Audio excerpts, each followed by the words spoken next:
हे मक्याचे दाणे आहे सर, हे आम्ही मार्केटमधून आणलेले आहेत. हे पहा, असे हे मक्याचे दाणे आहेत. हे आम्ही निवडून घेतो आणि त्यानंतर निवडलेले हे दाणे आम्ही या टपमध्ये, आपल्या जर्मनच्या भांड्यामध्ये असे भिजू घातलेले आहेत. हे रात्री भिजू घातलेले आहेत असे. हे पहा, उजेडात व्यवस्थित दिसत नाही. हे बघा, हे असे रात्री भिजू घातलेले हे मक्याचे दाणे आहेत. आता हे आम्ही आज संध्याकाळी, हे पहा, हे मक्याचे दाणे आम्ही आज संध्याकाळी त्या ट्रेमध्ये घेणार आहोत. हे असे त्यानंतर ते जे मक्याचे दाणे आले सर, ते मक्याचे दाणे आम्ही हे जे कॅरेट आहे, हे असं भाजीपाल्याचं कॅरेट, याला चौबाजूनी जाळी आहे आणि जाळीमध्ये आम्ही काय करतो, ते मक्याचे दाणे ह्याच्यात टाकतो. तर हे मला वाटतं सगळ्यात वरचे हे कालचे आहेत आणि हे कालचे दाणे आहेत.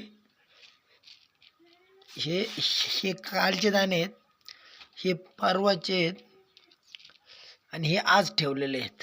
हे बघा, हे नाही, याला मोड आले सर, हे असे मोड आलेले दाणे आहेत. हे परवाचे दाणे आहेत आणि हे आज सकाळी ठेवलेले आहेत आणि हे कालचे आहेत. तर ह्याच्यातले हे दाणे जे आता हे दाणे आहेत, हे थोडे मोड आलेत. हे 2 दिवस याच्यात ठेवलेत. हे असे कॅरेट बरोबर आहे का सांगा.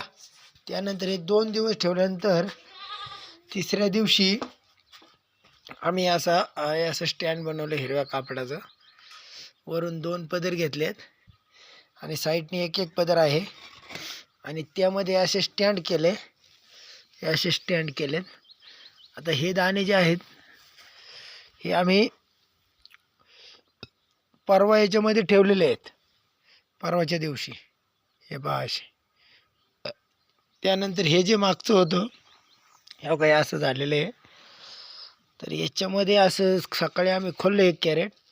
ते असं खोलल्यानंतर याच्या खाली मुळ्यांना असं जाळी झालेली आहे, परंतु यामध्ये थोड्या प्रमाणात कधी मधी जाळ्या असे किडे निघतात. हे बघा याच्यामध्ये इथं, आणि कॅरेटात असे किडे दिसतात वळवळ केलेले.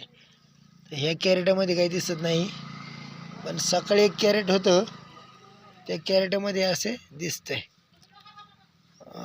पाण्याचा निचरा होत नाही असं वाटतंय मला. कॅरेट असं एका बाजूला उंच करण्याची गरज आहे, कारण पाणी साचलं जातंय असं वाटतंय.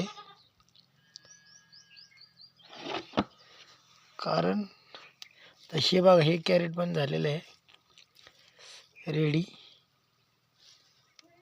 पाणी साचलं जाते थोडं असं वाटतंय मला. हे असं केलेलं आहे सर. बघा असं, याच्यामध्ये काहीच प्रॉब्लेम नाही फक्त. आणि हा असा सेटअप केलेला आहे सर, असा टायमर वगैरे. आणि ज्यामध्ये आळ्या होत्या त्या आम्ही ह्या पद्धतीने सुकवले दिवसभर. हे बघा, अशा पद्धतीने वाळवलं उन्हामध्ये आणि ते आता शेळीला देतोय. ओके सर, अशा पद्धतीचं केलेलं आहे. यात काय बदल करायचा तेवढं सांगा. धन्यवाद.